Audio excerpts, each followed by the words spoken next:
بسم الله الرحمن الرحيم. السلام عليكم ورحمة الله تعالى وبركاته. اليوم سيداتي سأقدم لكم عصير خيار بالبرتقال بدون سكر، كيجي رائع في المذاق كما ترون سيداتي. إلى عجبكم كنتمنى تتبعوا المقادير وطريقة التحضير.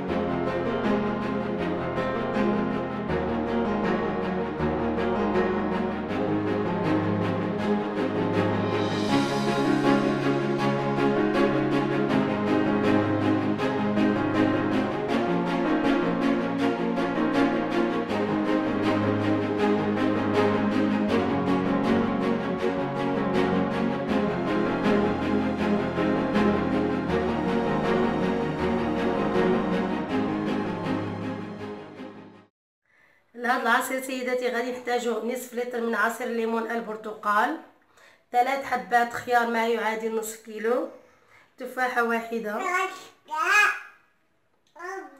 الآن نمر لطريقة التحضير.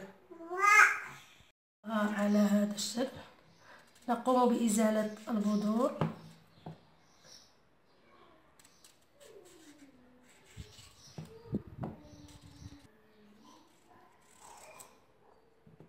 كنزولو القلب ديالو او البذور، كنقطعوها بهذا الشكل.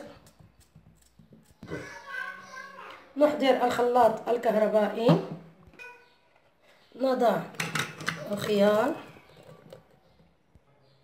ثم التفاحة، نضع عصير البرتقال. هذا العصير كنستعملو بلا سكر، اللي كيبغي السكر يزيدو، انا كنفضلو هكا طبيعي لأن الفواكه فيها السكر وهذا لا يجب أن يضاف.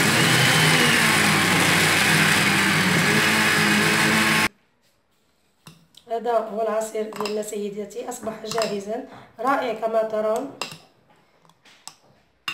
هذا هو الشكل النهائي سيداتي العصير ديالنا، كيجي رائع كما ترون.